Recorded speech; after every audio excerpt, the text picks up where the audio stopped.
Hi everybody, I'm Bree the Plant Lady checking in with a very belated weekly garden tour. Of course, I have made it home. I am on day 5 since I got my positive COVID test, which of course I got after I had traveled to my parents' house with my dear friends and former neighbors. I never would have traveled to visit my parents knowing that I was sick.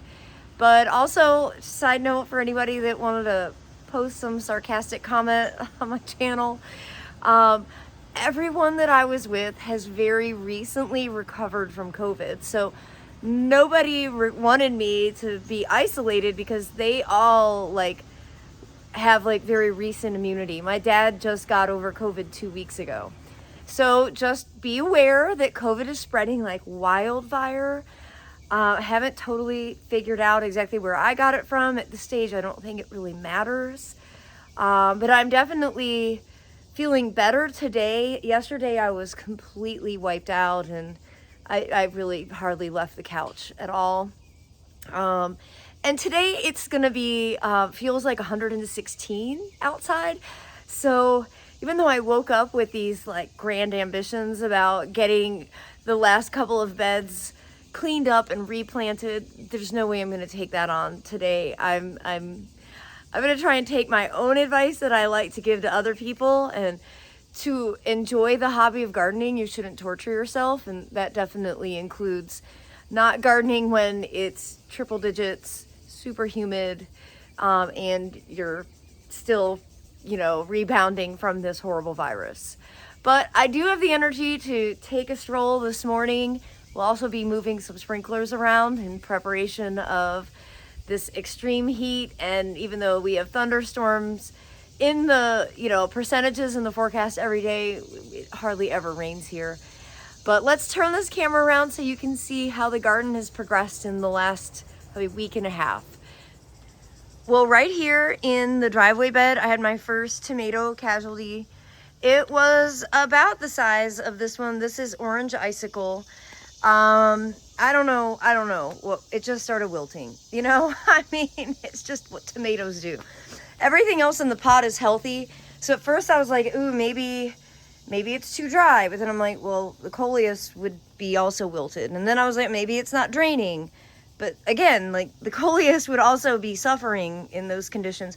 I just decided I was sick of looking at it and cut it down. I harvested the green fruits. Maybe today I'll have an appetite and I'll fry up some green tomatoes. You can see though that this one's doing quite well, and the strawberries, been trying to keep these watered, and you see they are still flowering. And look, there's some ripe fruit. Everything, I didn't lose my taste or smell, but everything tastes off, so I haven't been eating all that much. These orange icicles, and honestly I think this is the addition of a little bit more shade, which in the southeast I think that sometimes we don't give tomatoes credit for their ability to grow in less than full sun. But look at how healthy and happy these are, and they're really tall. And these were actually planted several weeks later than those ones that I just showed you, and all of them are producing. I harvested some ripe ones yesterday, but here are some green ones. Last year, this was the spot for my most successful tomatoes, and this is the east side of the house in containers. They get watered every day, and yeah, it's proving to be, again, the same case. Now, as we come across here, the tiger lilies have started blooming. And though I don't love the mix of orange and pink together, I'm just getting over it. They're, I'm not going to call them invasive, but I didn't plant any of these. These all just appeared. And you really don't want to rub up against these because they will stain your skin and clothing, especially if you're sweating or wet from moving sprinklers. But they are quite pretty, and I might feel up to making some flower arrangements today. And the key there, which we put in a video last week, but you just cut all of these off. And that way you don't run the risk of making a mess when you bring them inside your house. All right, the big front bed. I thought this was going to be the year that I provided some structure and made it not look like complete chaos, and yet here we are. However, the chaos it's growing well. You can see the buckwheat is already getting ready to start flowering, so that's really encouraging. I don't like, it was like every other zucchini seemed to have germinated, which is probably fine. I probably didn't need 20 zucchini plants out here. I'm anxious to start getting zucchinis because it's like a huge part of my diet. I'm really pleased to see how well the sesame is doing, and that's all of this. And that's growing really well. And at first, I still don't think that all of the sunflowers that I sowed have germinated, but when I look around, they are starting to get some good size. You know, you can definitely see the difference between the sunflower and the sesame. The sesame is more pleated in its foliage.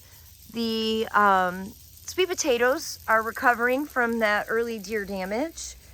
And the Suncredible sunflowers, hands down, I think one of the best annuals that's been introduced in the last 20 years. And these are pretty new. I think they've been introduced just the last couple of years. Everybody keeps talking about Saturn, which I haven't been able to buy. I haven't found it. But apparently it has like an orange ring around the center. So hopefully next year I'll be able to buy some of those. But you know, this just shows the quality of new plant genetics, and one of the main reasons that these plant brands exist is to introduce plants that are truly game changers. And I would consider this to be a game changer, an ever-blooming shrubby sunflower. I'm really, really impressed by this. Well, I'm also really happy to report that the Seminole pumpkins are germinating, and there's lots of barley germinating. And I am totally fine with that. I don't care that the barley is germinating. I thought we had done a pretty good job of harvesting it all, but you know, there's always some that's left. Ultimately, the Seminole pumpkin will absolutely completely cover this bed. So it'll smother out any of the barley. If I keep it watered, the barley might actually grow through the summer. Typically it doesn't, because it's just too hot and too dry. Now the shady half of the wave is looking a little less than ideal, and I've got a lot of grass contamination here, and this buckwheat, I mean, I just need to come with the mower and mow this down, and then I should scatter some, I'm getting watered. I should scatter some zinnia seeds. And I will, but not today. You can see there's actually a ton of carrots growing in here. Let me get around to this side. So the carrots are this foliage right here. And I sow carrots so often, I don't exactly know when I did these. Now, they wouldn't be ready to be harvested for eating yet, but this would be my fall crop of carrots for eating. So I'm not gonna mow these, and actually as I'm saying this, I'm not sure I can mow. We'll just have to come through and do some hand cleanup through here, because I don't wanna compromise the carrot crop. I really do like eating carrots, and I love letting them flower, of course, because they're so beautiful in the spring when they bloom. You know, I think it's reasonable to grow carrots both for harvesting the roots and for allowing them to bloom. Now, ordinarily, I like to say I don't water these these big property borders, but you know, I don't want these permanent trees and shrubs to suffer just because rain isn't reliable. So obviously, because we don't have irrigation, this is our primary way of watering the yard. And I'm just gonna go ahead and move this one down so that it gets the other half And yeah, I mean, at this stage, we could use like 5 inches of rain. I wish that would happen. I still can't get over how this border, since being pruned a few weeks ago, has just like, wow, it's just so improved. If you're ever questioning whether you should trim up some branches, I think that it is the right decision. I've been daydreaming about all the other ones that I need to cut up. Not today. Wanted to show you the Eucomis Comosa Sparkling Burgundy is blooming. You can see why they call it the pineapple lily. It looks like a tiny pineapple. Of course, I've got nutsedge growing everywhere. It is summer. Fairly difficult to eradicate. And you might recall that I sowed zinnias. There they are. I also sowed some okra. There it is, getting eaten by something. But glad to see seeds are germinating. I didn't do a massive seeding in here because, of course, the Treasure Island sweet potato will do its job and ultimately cover all of this ground plane. So as we make our way over here, I just want to show you, there are so many sleeping bees in this Phlox paniculata bright eyes. It's so charming. Basically every flower clump has a bee sleeping in it. And now that this has more light and we've been reliably running sprinklers, it just really it's looking great. You'll remember, this is the clump that I did not do the Chelsea chop on, and that's because it was in so much shade. I'll show you around back, and you'll see that actually the Chelsea chop did not delay its flowering at all. But look at all that. So all this phlox, so this section obviously didn't get cut, but all of this did, and it's all in full bloom. So I thought that the Chelsea chop would make it not flower as early, but I was totally wrong. Nice manageable size. I think it looks really organized. I'm not in love with the orange and pink combo, but I have to say I am charmed by those lilies, knowing I haven't done anything. I didn't plant them, and they continuously grow. There are times when I've resented this combination a lot because I wanted this to be a bed that wasn't just phlox. But, you know, sometimes you just got to let nature take its course. So here on the back deck, you can see the sour gherkin, which is starting to fruit, is growing well. The sweet potatoes, the bottom, I've just been sort of training. I love all these sleeping bees. They're so cute. The tower garden is growing well. The tomatoes are showing some heat stress. That happens every single year. It kind of manifests as, you know, slightly deformed foliage. That is the heat, not it's a nutrient deficiency caused by heat. But it's not actually a nutrient imbalance in my tank, because you see how healthy the cucumbers are. So if you see your tomatoes, whether they're in water, in the ground, or in pots doing this is actually a heat-induced physiological issue, and they will recover. Everything here on the back porch is doing well. The rice pots, I've been keeping them filled with water at this stage because they're growing really rapidly. You see the black madres. Oh gosh, they are so beautiful. And you see why I just say grow rice, because it's pretty. You know, this color, the complete and utter lack of anything other than giving it water. And because these are pots with no holes, keeping them saturated is really quite simple. And the succulent table is doing really well. You know, I didn't really get to very many nurseries this year. So these are all succulents that I overwintered in that heated shed right there. And they aren't as pretty as they could be, but I think overall This succulent table is pretty interesting. It's certainly unique and definitely low maintenance. So as I pan across the back, you can see I've got more sunflowers about to open. Look at that. Oh, I love sunflowers so much. The sunflowers that we seeded in here are germinating, though they're really hard to see because this bed is shockingly full. These Albrido coleus are, I think, the most amazing things ever. You can see this is the buckwheat that Aiden and I actually sowed way back in March. Still absolutely rocking.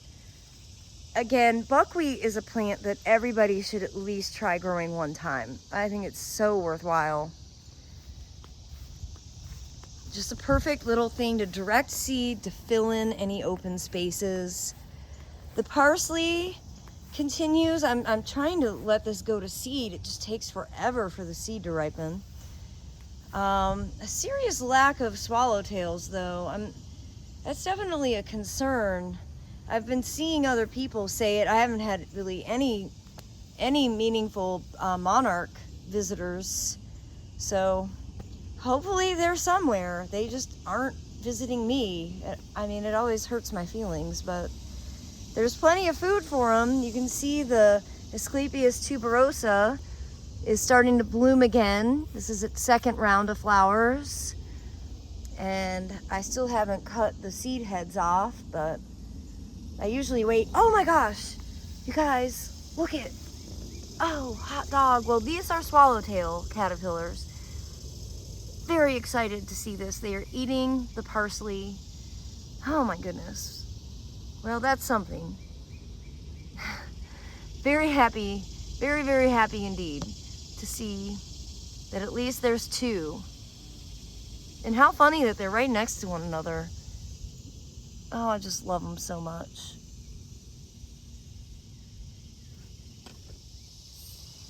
I've got to say, the Eschscholzia is definitely the rock star of the summer. Not something I was anticipating. Really, really, really impressed. Cannot express enough how a few dollars in seed has just been so worthwhile. Again, this was direct seeded sometime in the fall, I believe. And it's just the perfect sort of fill in the gaps. Here, of course, is basil. This is Amazel basil, the downy mildew resistant variety from Proven Winners. And then the direct seeded zucchinis are doing well. The eggplants are starting to produce. Peppers are also starting to produce. So overall, this bed, I'd say all the beds that have been planted are coming into their own and, you know, in classic Foodscape fashion, providing beauty and bounty at the same time in the same square footage. So I have not cleaned up this bed yet, but kind of almost like maybe I'll just leave it. It doesn't look terrible. There's really not much room. And, you know, I don't mind these castor beans, how they've seeded in. So this may just be a hands-off. This may be the COVID talking, but, you know. All of these pots have recovered well from the initial deer damage. You can still see where they came and munched, but they're growing really well and should definitely be getting some good tomatoes soon. These zucchinis that are direct seeded in the soil cube bags are awesome. I mean, what can I say? We do get squash vine borers. I'm not treating them in any capacity. I'm just keeping my fingers crossed that I'll at least get some fruit before the vine borers cause too much damage. Everything across here is great. The deer have definitely been in nibbling pretty steadily.